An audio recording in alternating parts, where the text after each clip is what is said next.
రే Anand sir, British వాళ్ళు మన India నుంచి ఏదో పట్టుకెళ్ళిపోయారని ఏడుస్తూ ఉంటారా మన వాళ్ళంతా. దాని పేరేంటి? కోహినూర్ డైమండ్ ఇండియన్స్ కి ఒక ఎమోషన్. ఇది జస్ట్ డైమండ్ మాత్రమే కాదు, ఇండియన్ కల్చరల్ హెరిటేజ్ కి, హిస్టరీకి ఒక సింబల్ కూడా. కోహినూర్ వెనక ఎంతో మంది భారతీయ రాజుల చరిత్రలు, వాళ్ళు చేసిన యుద్ధాలతో పాటు ఇతర విదేశీ రాజుల చరిత్ర కూడా ఉంది. కానీ మీలో ఎంతమందికి తెలుసు, పాకిస్తాన్, ఆఫ్ఘనిస్తాన్, ఇరాన్ కూడా కోహినూర్ డైమండ్ ని వాళ్ళది అని క్లెయిమ్ చేసుకుంటాయని. జస్ట్ క్లెయిమ్ చేసుకోవటమే కాదు, ఇండియా రాసినట్టు బ్రిటన్ కి ఎన్నో రిక్వెస్టింగ్ లెటర్స్ కూడా రాశారు కోహినూర్ ని వాళ్ళ దేశానికి రిటర్న్ చేయమని. అసలు కోహినూర్ మీద రియల్ హక్కు ఎవరికి ఉంది? బ్రిటిష్ వాళ్ళు కోహినూర్ని దొంగతనంగా వాళ్ళ దేశానికి తీసుకెళ్లారు అని మనం చిన్నప్పుడు విన్న కథల్లో నిజమెంత? కోహినూర్ వెనక ఉన్న మిస్టరీ ఏంటో ఈ రోజు వీడియోలో మనం తెలుసుకుందాం. Let's go. Kohinoor birth place and Genesis. 14వ శతాబ్దంలో ఇప్పటి ఆంధ్రప్రదేశ్ గోల్కొండ రీజన్ కిందకి వచ్చేది. దీన్ని అప్పట్లో కాకతీయ రాజులు పరిపాలించేవాళ్ళు. ఈ గోల్కొండ రీజన్ లో కృష్ణా రివర్ ఫ్లో అయ్యేది.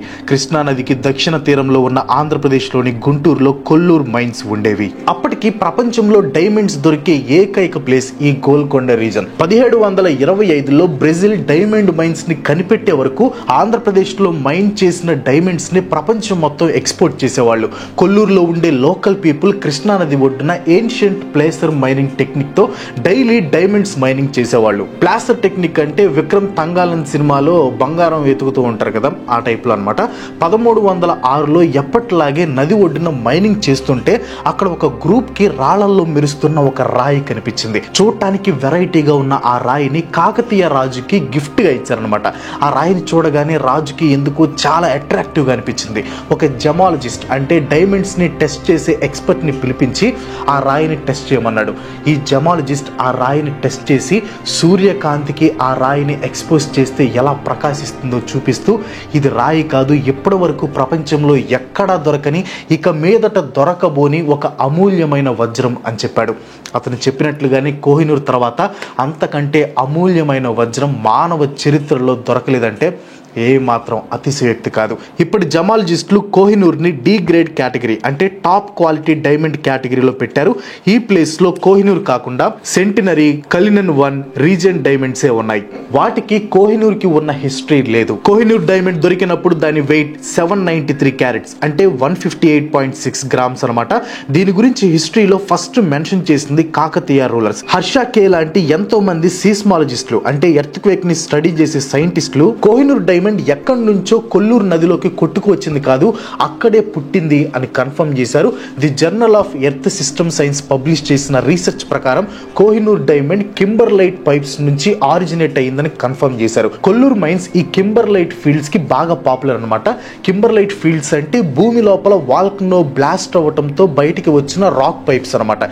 ఈ పైప్స్ లోనే డైమండ్స్ దొరుకుతాయి. భూమి సర్ఫేస్ మీద రాక్స్ లా కనిపిస్తాయి, భూమి లోపల మాత్రం రాక్ పైప్స్ లాగా ఉంటాయి అనమాట. ఆ రోజుల్లో వాళ్ళకి ఎనర్జీ బాగా ఉంటుంది కాబట్టి ఎప్పుడు పడితే అప్పుడు యుద్ధాలు చేస్తూ ఉంటారు. బట్ ప్రెసెంట్ మన సంగతి చూస్తే ఈవినింగ్ వచ్చేసరికి మన ఎనర్జీ అంతా డ్రైన్ అయిపోతుంది. మార్నింగ్ నుంచి కంటిన్యూస్ గా వర్క్ చేయడం వల్ల ఈవినింగ్ వచ్చేసరికి నా ఎనర్జీ లెవెల్స్ కూడా డ్రాప్ అయిపోతాయి. సో నా ఎనర్జీ లెవెల్స్ రోజంతా కన్సిస్టెంట్ గా ఉండటానికి నా డైలీ రొటీన్ లో ఒక ఎనర్జీ బూస్టర్ ని యాడ్ చేశాను, అదే షీలజిత్. బట్ ప్రాబ్లం ఏంటంటే మార్కెట్ లో దొరికే ఆర్డినరీ షీలజిత్ అడల్టరేషన్ కి గురవుతుంది అండ్ వాటిల్లో హెవీ మెటల్స్ ఉంటాయి. సో దీన్ని కొనే ముందు దాని ప్యూరిటీని చెక్ చేయాలి అండ్ అది ల్యాబ్ టెస్టెడా కాదా అని చూడాలి.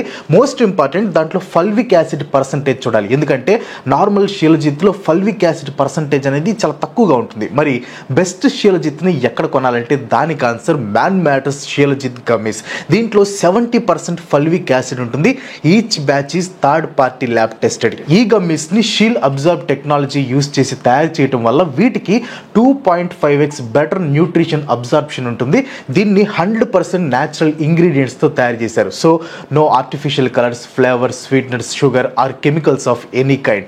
వీటిని కన్జ్యూమ్ చేయడం కూడా చాలా ఈజీ అండ్ టేస్ట్ కూడా బాగుంటుంది. దీంట్లో అశ్వగంధ కూడా ఉంటుంది. షీలజిత్ రెసిన్ లాగా దీనికి బెటర్ టేస్ట్ ఉండదు అనమాట. అండ్ సమ్మర్ లో దీన్ని తీసుకోవడం కూడా కంప్లీట్లీ సేఫ్. ఇది మెటబాలిజం ని బూస్ట్ చేస్తుంది కానీ బాడీ హీట్ ని కాదు. దీనికి సంబంధించిన డీటెయిల్స్ అండ్ బయింగ్ లింక్స్ కింద డిస్క్రిప్షన్ లో పిన్ చేసిన కామెంట్స్ లో ఇచ్చాను. వెంటనే మ్యాన్ మ్యాటర్ షీలజిత్ గమ్మీస్ ని ఈ రోజు ఆర్డర్ పెట్టండి. Now get back to the video. Kings and wars behind Kohinoor. Kakatiya రాజుల కులదైవం వరంగల్లో ఉన్న భద్రకాళి అమ్మవారు. ఒక ముఖ్యమైన ఫెస్టివల్ సెలబ్రేషన్స్ లో డైమండ్ ని అమ్మవారి లెఫ్ట్ ఐ కి పెట్టారన్నమాట. అప్పటి నుంచి కోహినూర్ మీద ఒక మూఢ నమ్మకం స్టార్ట్ అయింది. ఎవరి దగ్గర అయితే ఈ కోహినూర్ వజ్రం ఉంటుందో వాళ్ళకి దురదృష్టం పట్టుకుంటుందని. అలాగే భగవద్ పురాణం 10వ స్కందం చాప్టర్ 56 లో శమంతక మణిని కోహినూర్తో కంపేర్ చేస్తారు. Indian historian and researcher N సెమ్ గారు కూడా ఈ స్టోరీని బ్యాక్ చేశారు. ఈ కోహినూర్ వజ్రం వాళ్ళ చేతికి వచ్చినప్పుడు కాకతీయ రూలర్స్ అత్యంత శక్తివంతమైన పొజిషన్ లో ఉన్నారు. Wealth, diamond, sports, strong administration తో ఏ రాజ్యం అయినా వాళ్ళ మీద యుద్ధానికి రావడానికి భయపడేవాళ్ళు. ఇలాంటి టైంలో ఢిల్లీ సుల్తానేట్ అల్లావుద్దీన్ ఖిల్జీ తన జనరల్ మాలిక్ కఫూర్ ని కాకతీయ డైనాసిటీని అటాక్ చేయమని పంపించాడు. ఎన్నో సంవత్సరాల నుంచి ఓటం లేని కాకతీయాస్ మాలిక్ కఫూర్ చేతిలో ఓడిపోయారు. అలా అక్కడ ఉన్న ట్రెజర్ తో పాటు కోహినూర్ కూడా వరంగల్ నుంచి ఢిల్లీ వచ్చింది. అల్లావుద్దీన్ ఖిల్జీ వరంగల్ నుంచి వచ్చిన సంపదని తన అఫీషియల్ ఖవాజా హాజీతో క్యాలిక్యులేట్ చేస్తూ ఉండగా తన కంట్లో కోహినూర్ వజ్రం పడింది. అప్పుడు ఖిల్జీ కోహినూర్ కాస్ట్ ఎంత ఉంటుంది అని అడిగిన దానికి హాజీ ఇలాంటిది ప్రపంచంలో ఎక్కడే లేదు, ప్రస్తుతం దీనికి వెల కట్టలేము అని చెప్పాడు. ఇది జరిగిన కొన్ని రోజులకి అల్లావుద్దీన్ ఖిల్జీ చనిపోయాడు. తర్వాత తక్కువ టైంలోనే మాలిక్ కఫూర్ కూడా చనిపోయాడు. ఇలా ఒకదాని తర్వాత ఒకటి ప్రాబ్లం రావడంతో టోటల్ ఖిల్జీ డైనాసిటీనే కొలాప్స్ అయిపోయింది. ఆ తర్వాత కోహినూర్ తుగ్లక్ రాజవంశం చేతిలోకి వెళ్ళిందనమాట. ఈవెన్ తుగ్లక్స్ కూడా ఓడిపోయారు. ఇలా కోహినూర్ చేరిన ఎన్నో రాజ్యాలు, రాజ్యవంశాలు యుద్ధాల్లో ఓడిపోయి వాళ్ళ ఉనికిని కోల్పోయారు. దీంతో కోహినూర్ వజ్రం మీద ఎవరో చాతబడి చేశారు అని జనాల్లోకి బాగా వెళ్ళింది. అలా కొన్నేళ్లకి బాబర్ ఇంకా అతని కొడుకు హుమయూన్ ఇబ్రహీం లోడిని ఓడించి కోహినూర్ ని సొంతం చేసుకున్నారు. ఈ టైంలో హుమయూన్ తన తండ్రి బాబర్ ని అసలు ఈ వజ్రంలో అంత స్పెషాలిటీ ఏముంది, దీని వర్త్ ఎంత అని అడిగాడు. దానికి బాబర్ ఈ వజ్రం అమ్మేస్తే వచ్చిన డబ్బుతో ఈ ప్రపంచంలో ఉన్న ప్రజలందరికీ ఒక రోజు విందు భోజనం పెట్టొచ్చు అని చెప్పాడు. ఈ టైంలో ఇంకా కోహినూర్ కి ఆ పేరు రాలేదు. బాబర్ డైమండ్ అని పిలిచేవాడు. 26 డిసెంబర్ 1830 బాబర్ చనిపోయాడు. హుమయూన్ కింగ్ అయ్యాడు. బట్ సామ్రాజ్యం మొత్తం వీక్ అయింది. దీన్ని అవకాశంగా చూసిన షేర్ షా సూరి హుమయూన్ మీద అటాక్ చేశాడు. యుద్ధంలో ఓడిపోయి రాజ్యం నుంచి పారిపోయినా కానీ తనతో పాటు కోహినూర్ డైమండ్ ని తీసుకెళ్లిపోయాడు హుమయూన్. 1544 జూలైలో హుమయూన్ తన ప్రాణాల్ని కాపాడుకోవడానికి పర్షియా అంటే మోడర్న్ డే ఇరాన్ కి స్టార్ట్ అయ్యాడనమాట. పర్షియా వెళ్తున్న దారిలో తాను నమాజ్ చేసి వుజూ చేయటానికి లేచి నిలబడుతూ కోహినూర్ డైమండ్ ని పక్కన పెట్టి మర్చిపోయాడు. కోహినూర్ మిస్ అవటంతో హుమయూన్ చాలా కంగారు పడిపోయాడు. కానీ లక్కీగా తనతో పాటు వస్తున్న క్రూ మెంబర్స్ లో జోహార్ అనే దర్బార్ మెంబర్ కి కోహినూర్ దొరికిందనమాట. తీసుకొచ్చి రాజుకు అప్పగించాడు. 1544లో హుమయూన్ పర్షియా రీచ్ అయ్యి అప్పటి పర్షియన్ కింగ్ తమాస్ప్ ని హెల్ప్ అడిగాడు. తమాస్ప్ హుమయూన్ కి హెల్ప్ అండ్ సెక్యూరిటీ ప్రొవైడ్ చేశాడు. అలా హుమయూన్ చాలా ఇయర్స్ పాటు పర్షియాలో ఉన్నాడు. తిరిగి వెళ్ళేటప్పుడు తన దగ్గర ఇవ్వటానికి ఏమీ లేక తమాస్ కి కోహినూర్ డైమండ్ ఇచ్చాడు. అలా first time Kohinoor ownership India నుంచి ఇరాన్ వెళ్ళింది. కానీ అది తక్కువ కాలంలోనే మళ్ళీ ఇండియాకి తిరిగి వచ్చింది. తమాస్ ఒక షియా ముస్లిం. ఆ టైంలో సున్నీస్ లీడ్ చేస్తున్న ఓటమన్ ఎంపైర్ విపరీతంగా స్ప్రెడ్ అవుతుంది అనమాట. షియా సున్నీ అంటే ముస్లింలో క్యాస్ట్ డివిజన్స్ లాగా అనమాట. సో తమాస్ ఇన్సెక్యూర్ అయిపోయి షియా ముస్లిమ్స్ అందరినీ యునైట్ చేయాలి అనుకున్నాడు. ఇండియాలోని అహ్మద్ నగర్ సుల్తానేట్స్ కింగ్ బర్హాన్ నిజాం షా ఆ టైంలో పవర్ఫుల్ షియా ముస్లిం కింగ్ అనమాట.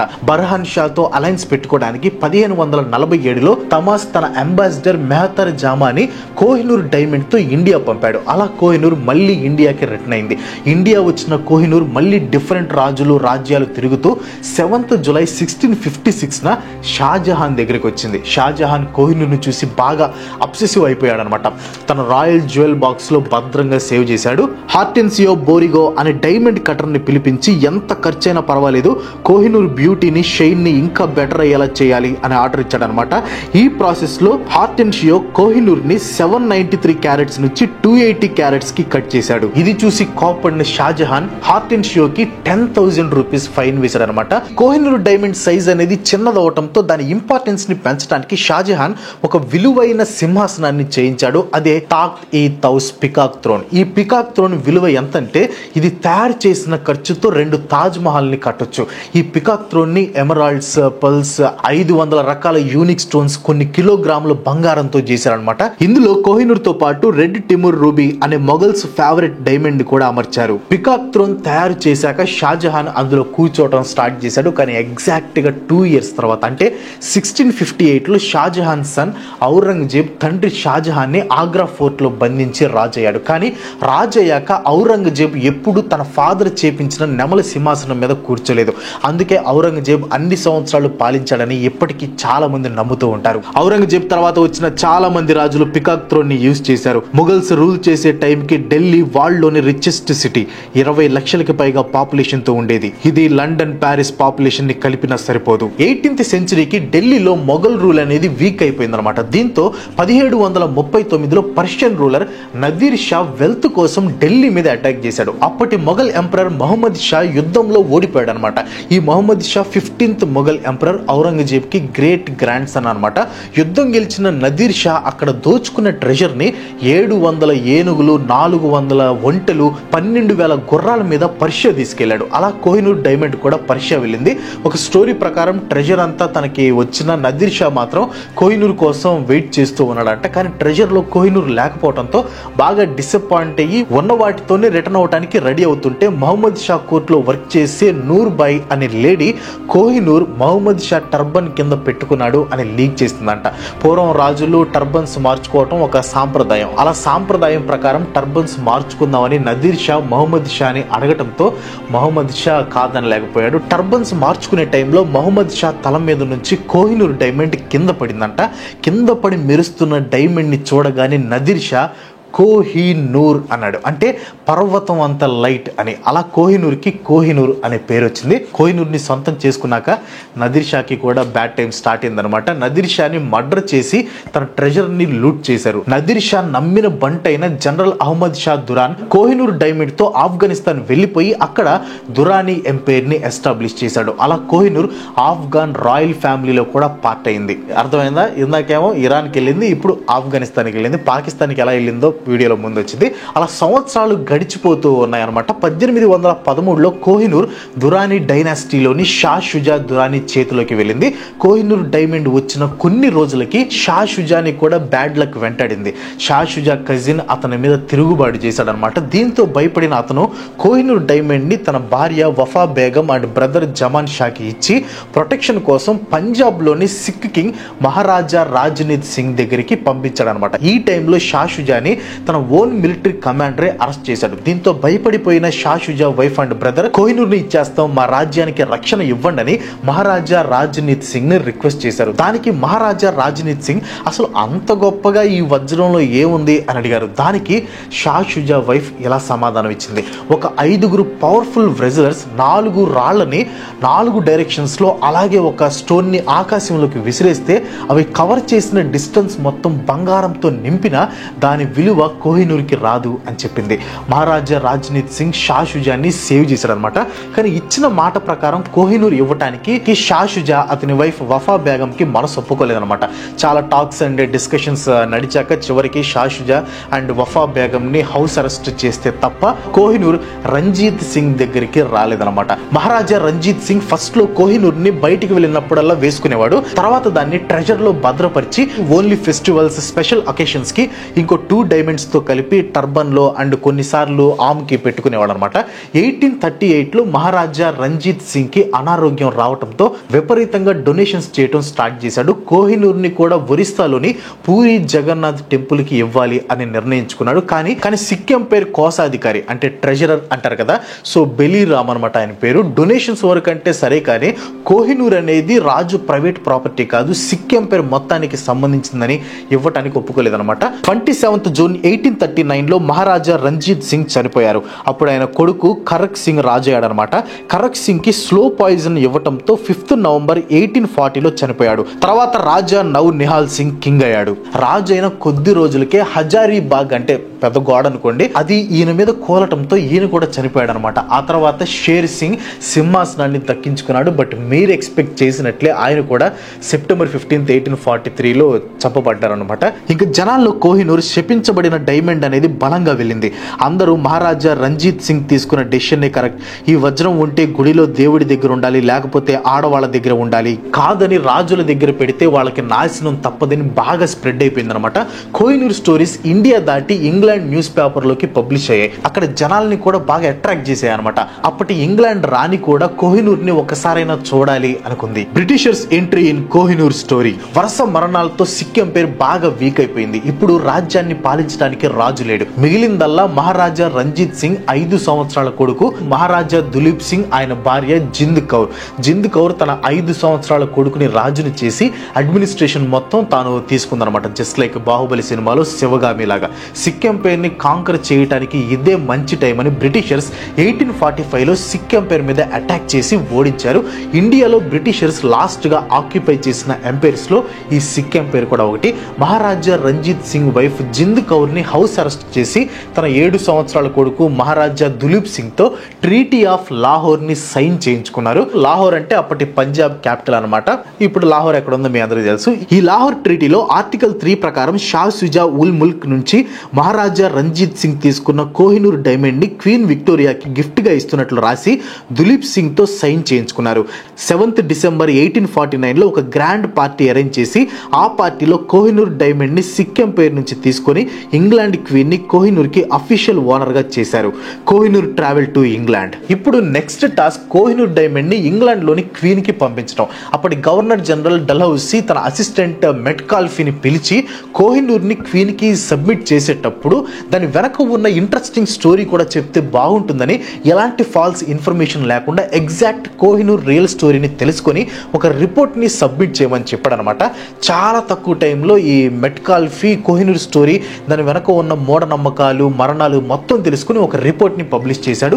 ఇదే టైంలో కోహినూర్ మీద లండన్ న్యూస్ పేపర్ లో కూడా చాలా స్టోరీస్ పబ్లిష్ అయ్యాయి. కోహినూర్ ఇంగ్లాండ్ రాబోతుందని ఇంగ్లాండ్ జనాల్లో కూడా బాగా ఇంట్రెస్ట్ క్రియేట్ అయింది. 2nd ఫిబ్రవరి 1850 కోహినూర్ ని లాహోర్ పోర్ట్ నుంచి ముంబై పోర్ట్ కి ఎక్స్పోర్ట్ చేశారు. 6th ఏప్రిల్ 1850న లాకియర్ కెప్టెన్ గా ఉన్న రాయల్ నేవీ షిప్ HMS మీడియాలో కోహినూర్ లండన్ జర్నీ స్టార్ట్ అయింది. ఎవరికి డౌట్ రాకుండా డైమండ్ ని షిప్ లోవర్ పార్ట్ లో ఒక నార్మల్ బాక్స్ లో పెట్టి 2 keys తో లాక్ చేసి ఒక కీని కెప్టెన్ కి ఇచ్చి ఇంకో కీని రామ్సీకి ఇచ్చి ఇద్దరు గార్డ్స్ ని అక్కడ కాపలాగా పెట్టారనమాట. స్టార్ట్ అయిన కొద్ది రోజులకి షిప్ లో కలరా స్ప్రెడ్ అయ్యి చాలా మంది చనిపోయారు. కెప్టెన్ షిప్ లోవర్ పార్ట్ కి వెళ్ళి చూస్తే అక్కడ పెట్టిన ఇద్దరు గార్డ్స్ కూడా చనిపోయి కనిపించారు. ఇంకా కలరా ట్రీట్మెంట్ కోసం అని షిప్ ని మారిషస్ లో హాల్ట్ చేసి కొన్ని డేస్ ట్రీట్మెంట్ తీసుకున్న తర్వాత మళ్ళీ స్టార్ట్ అయ్యారనమాట. ఈసారి షిప్ తుఫాన్ లో ఇరుక్కుపోయింది. తుఫాన్ నుంచి అతి కష్టం మీద బయటపడిన షిప్ 2nd జూలై 1850కి ఇంగ్లాండ్ లోని పోర్ట్స్మౌత్ పోర్ట్ కి వచ్చింది. ఇక్కడ జాగ్రత్తగా వినండి. కోహినూర్ ఇంగ్లాండ్ గడ్డ మీద అడుగు పెట్టి పెట్టడంతోనే అప్పటి ఇంగ్లాండ్ పిఎం రాబర్ట్ పీల్ తన గుర్రం మీద కాన్స్టిట్యూషన్ హౌస్ కి వెళ్తుంటే సడన్ గా హార్స్ ఆయన్ని కింద పడేసి తొక్కి తొక్కి చంపేసింది. ఆ రోజే క్వీన్ విక్టోరియా అంకుల్ ప్రిన్స్ అడాల్ఫస్ చనిపోయాడు. విక్టోరియా తన అంకుల్ ని చూడటానికి కేంబ్రిడ్జ్ హౌస్ నుంచి బయటకు వస్తే ఆమెని రాబర్ట్ ఫ్రాన్సిస్ అనే వ్యక్తి ఐరన్ రాడ్ తో అటాక్ చేయడానికి ట్రై చేశాడు. 3rd జూలై 1850న బోర్డ్ ఆఫ్ కంట్రోల్స్ జాన్ నుంచి క్వీన్ విక్టోరియా కోహినూర్ డైమండ్ ని రిసీవ్ చేసుకుంది. 1881 లండన్ హైడీ పార్క్ లో కోహినూర్ ని ఎగ్జిబిట్ చేశారు. అప్పటికే కోహినూర్ స్టోరీస్ విని దాన్ని చూడటానికి తరలి వచ్చిన లక్షలాది ఇంగ్లాండ్ ప్రజలకి అదంతగా నచ్చలేదన్నమాట. అంతమంది రాజులు రాజ్యాలు యుద్ధం చేసుకోవడానికి ఈ డైమండ్ లో అంత ఏముంది అని అనుకున్నారు. పబ్లిక్ రియాక్షన్స్ చూసి హర్ట్ అయిన క్వీన్ విక్టోరియా అండ్ ఆమె హస్బెండ్ ప్రిన్స్ ఆల్బర్ట్ కోహినూర్ ఇంకా బెటర్ గా లైట్ రిఫ్లెక్ట్ చేసేలా పాలిష్ చేయమని ఇంగ్లాండ్ లోని బెస్ట్ డైమండ్ కట్టర్స్ గ్రూప్ ని రిక్రూట్ చేశాడనమాట. ఈ ప్రాసెస్ లో కోహినూర్ ఉన్న వెయిట్ లో 40% కోల్పోయింది. అంటే 186 క్యారెట్స్ నుంచి 105.6 క్యారెట్స్ అయింది. ప్రజెంట్ కోహినూర్ డైమెన్షన్స్ వచ్చేసి 3.6 into 3.2 into 1.3 సెంటీమీటర్స్ అనమాట. బ్రిటిష్ రాయల్ ఫ్యామిలీ కోహినూర్ కి ఉన్న కర్స్ వల్ల ఈ డైమండ్ ని ఓన్లీ క్వీనే ధరించాలి అని రూల్ పెట్టుకున్నారనమాట. కోహినూర్ డైమండ్ 175 సంవత్సరాల నుంచి బ్రిటిష్ రాయల్ ఫ్యామిలీతో ఉంది. ఈ డైమండ్ ఒక రాయల్ ఫ్యామిలీ దగ్గర అంతకాలం ఉండటం అదే ఫస్ట్ అనమాట. కోహినూర్ ని ఫస్ట్ క్వీన్ అలెగ్జాండ్రా తన క్రౌన్ లో పెట్టుకుంది. తర్వాత క్వీన్ మేరీ అండ్ ఫైనల్ గా 1937లో రీసెంట్ గా 3 years బ్యాక్ చనిపోయిన క్వీన్ ఎలిజబెత్ మదర్ తన క్రౌన్ లో పెట్టుకుంది అనమాట. 2002లో ఈవిడ ఫ్యూనరల్ అప్పుడు లాస్ట్ టైం పబ్లిక్ గా ఈ డైమండ్ కనిపించడం. ప్రెసెంట్ అయితే కోహినూర్ లండన్ లోని వాటర్లూ బ్యారెక్స్ జ్యువెల్ హౌస్ లో ఉందన్నమాట. Can India get Kohinoor back? Controversies and claims. 1947లో ఇండిపెండెన్స్ వచ్చిన తర్వాత ఇండియన్ లీడర్స్ బ్రిటిష్ గవర్నమెంట్ ని కోహినూర్ డైమండ్ రిటర్న్ చేయమని రిక్వెస్ట్ చేస్తూ ఒక లెటర్ రాశారు. దాన్ని బ్రిటిష్ గవర్నమెంట్ రిజెక్ట్ చేసింది. తర్వాత చాలా కాలం ఇండియన్స్ ఎవరు కోహినూర్ గురించి పెద్దగా పట్టించుకోలేదు. 1953లో ఎలిజబెత్ క్వీన్ అయిన తర్వాత ఇండియా కోహినూర్ డైమండ్ ని రిటర్న్ చేయమని ఇంకోసారి లెటర్ పంపింది. బట్ బ్రిటన్ గవర్నమెంట్ మళ్ళీ రిజెక్ట్ చేసింది. ఈ ఫేజ్లో జస్ట్ ఫార్మల్ లెటర్స్ రిక్వెస్ట్ తప్ప ఎలాంటి కేసు ఫైల్ చేయలేదు. ఇంకా 1776లో పాకిస్తాన్ లైన్లోకి వచ్చి కోహినూర్ లాహోర్ కల్చరల్ హెరిటేజ్ అని ఇస్తే కోహినూర్ని వాళ్ళకే రిటర్న్ ఇవ్వాలని క్లెయిమ్ చేసింది. వాళ్ళ క్లెయిమ్ ప్రకారం బ్రిటిషర్స్ ట్రీటీ ఆఫ్ లాహోర్ని సైన్ చేయించుకొని కోహినూర్ని ఇంగ్లాండ్ తీసుకెళ్లారు. మహారాజా రంజిత్ సింగ్ క్యాపిటల్గా రూల్ చేసిన లాహోర్ ప్రజెంట్ పాకిస్తాన్లో పార్ట్గా ఉంది. 1997లో కుల్దీప్ నాయర్ అనే ఎంపీ, ఈయన ఎంపీ ముందు ఒక జర్నలిస్ట్ అనమాట, ఎంపీ అయిన 1 ఇయర్కి ఇంకో 50 మంది ఎంపీస్ని గ్యాదర్ చేసి ఒక పిటిషన్ సైన్ చేసి కోహినూర్ అనేది కలోనియల్ లూట్కి ఒక సింబల్, వెంటనే కోహినూర్ని ఇండియాకి రిటర్న్ చేయాలని ఇంగ్లాండ్ గవర్నమెంట్కి రాశారు. ఈ 50 ఎంపీస్లో మన former prime minister Manmohan Singh గారు కూడా ఉన్నారనమాట. ఇదే టైంలో external affairs minister Jaswant Singh కూడా కోహినూర్ ఇండియాకి ఖచ్చితంగా తిరిగి వస్తుందని స్టేట్మెంట్ ఇవ్వడంతో ఈ ఇష్యూ మీద అప్పుడు మళ్ళీ జనాల్లో ఒక హైప్ అండ్ ఇంట్రెస్ట్ క్రియేట్ అయింది. బట్ వెంటనే అది డైల్యూట్ అయిపోయింది అనమాట. మళ్ళీ తర్వాత కొన్నేళ్ల వరకు ఎవరూ పట్టించుకోలేదు. కానీ 2002లో క్వీన్ ఎలిజబెత్ మదర్ చనిపోయాక ఫ్యూనరల్ వీడియో టెలికాస్ట్లో కోహినూర్ డైమండ్ కనిపించినప్పుడు ఇండియన్స్లో కొంచెం అవుట్రేజ్ వచ్చింది. కానీ మళ్ళీ వెంటనే మర్చిపోయారు. సేమ్ అదే టైంలో Afghanistan Taliban government spokes person Kohinoor Afghan cultural heritage అని క్లెయిమ్ చేశాడు. అలాగే ఇరాన్ కూడా కోహినూర్ని క్లెయిమ్ చేసుకుంది. 2016లో ఇండియన్ హ్యూమన్ రైట్స్ మరియు సోషల్ జస్టిస్ ఫ్రంట్ అనే ఎన్జిఓ ఒక బిల్ని ఫైల్ చేసి గవర్నమెంట్ ని కోహినూర్ మ్యాటర్లో ఏదో ఒకటి చేయమని రిక్వెస్ట్ చేశారు. కోర్టులో ఈ కేసు చాలా డేస్ రన్ అయ్యాక Indian government side solicitor general Ranjit Kumar గారు కోహినూర్ అనేది ఇండియా నుంచి ఫోర్స్ఫుల్ గా తీసుకెళ్లటమో లేదా దొంగతనమో చేయబడలేదని, ఇండియానే విల్లింగ్ గా బ్రిటన్ కి గిఫ్ట్ గా ఇచ్చిందని, ఇప్పుడు ఇండియా కోహినూర్ ని క్లెయిమ్ చేస్తే ఇండియా అలాగే చాలా కంట్రీస్ క్లెయిమ్ చేసుకుంటాయని, ఈ ఇష్యూలో చాలా మల్టీ లేయర్స్ ఉన్నాయి, ఎగ్జాక్ట్ గా కోహినూర్ ఎవరిదో చెప్పడం చాలా కష్టం అని చెప్పారు. రంజిత్ కుమార్ గారు చెప్పిన వాటికి ఇండియన్స్ నుంచి అవుట్రేజ్ రావడంతో ఇండియన్ గవర్నమెంట్ కోహినూర్ ఇండియాకి సంబంధించిన ప్రాపర్టీయే కానీ దాని వెనక తీసుకురావడంలో కొన్ని లీగల్ ఇష్యూస్ ఫేస్ చేస్తున్నాం అని చెప్పిందనమాట. లీగల్ వేస్ లో కోహినూర్ ని వెనక్కి తీసుకురావాలంటే 1972 UNESCO convention, the convention on the means of prohibiting and preventing the illicit import, export and transfer of ownership of cultural property ప్రకారం ఒక country cultural heritage, archaeological, art and science ప్రాపర్టీని ఇల్లీగల్ ఆర్ అన్ఫేర్ గా ఏదైనా country తీసుకుంటే మళ్ళీ తిరిగి వెనక్కి ఇవ్వాలి అనే రూల్ ఉంది. కానీ ఇందులో 1970కు ముందు తీసుకున్నవి ఖచ్చితంగా తిరిగి వెనక్కి ఇవ్వాలని లేదనమాట. సో లీగల్గా వెళ్ళినా చాలా లూప్ హోల్స్ ఉన్నాయి. ఇంకా నా ఒపీనియన్ చెప్పాలంటే, నా ఒపీనియన్ ప్రకారం కోహినూర్ ఇండియాకి తిరిగి వస్తుందా లేదా అంటే కష్టం అని చెప్పాలి. ఎందుకంటే ఎలా రాపించుకున్న కోహినూర్ని బ్రిటిష్కి గిఫ్ట్గా ఇస్తున్నట్లే రాశారు. మనం ఒకరికి గిఫ్ట్గా ఇచ్చిన దాన్ని మళ్ళీ తిరిగి ఇవ్వమని అడుగుతాం. ఇన్ కేసు అడిగినా అది ఇవ్వాలా లేదా అనేది అల్టిమేట్గా వాళ్ళ ఇష్టం. ఇంగ్లాండ్ వాళ్ళకి తిరిగి కోహినూర్ని ఇండియాకి గిఫ్ట్గా ఇవ్వాలి అనే ఆలోచన వస్తే తప్ప కోహినూర్ ఇండియాకి రాదు. ఫైనల్గా నేను చెప్పేది ఏంటంటే, కోహినూర్ దొరికింది ఆంధ్రప్రదేశ్లోని గుంటూరులో, మన రాష్ట్రంలో. కొందరు అప్పటికి ఇండియా అనేది లేదు, ఇంకా ఏపీ గుంటూరు ఎక్కడి నుండి వస్తాయి అని సూడో థియరీస్ చెప్పినా కానీ కల్చరల్ అండ్ హిస్టారికల్గా కోహినూర్తో మన భారతీయులకు ఉన్న ఎమోషనల్ కనెక్ట్ అయితే ఇంకెవరికి లేదు. సో మోరల్ అండ్ ఎథికల్గా చూసుకుంటే కోహినూర్ మనదే. బట్ లీగల్గా అయితే ప్రజెంట్ దాని మీద ఇండియాకి ఓనర్షిప్ లేదనమాట. మరి కోహినూర్ మీద మీ ఒపీనియన్ ఏంటో కింద కామెంట్లో పోస్ట్ చేయండి. వీడియో చాలా పెద్ద వీడియో అయిపోయింది. సో మీకు వీడియో ఇంట్రెస్టింగ్ అనిపిస్తే ప్లీజ్ ఒక లైక్ కొట్టి షేర్ చేయండి. ఇలాంటి వీడియోస్ మన నాకు సపోర్ట్ చేయాలనుకుంటే వెంటనే మన ఛానల్ సబ్స్క్రైబ్ చేసుకోండి. అండ్ యూట్యూబ్ కోర్స్, మీకు యూట్యూబర్ అవ్వాలని ఇంట్రెస్ట్ ఉంటే వెంటనే మన కోర్సులో ఎన్రోల్ అవ్వండి. ప్రజెంట్ అయితే ఎర్లీ బర్డ్ ఆఫర్ ఉంది. సో ఇంకో ఎపిసోడ్తో మళ్ళీ కలుసుకుందాం. అంతవరకు సెలవు, బాయ్ బాయ్.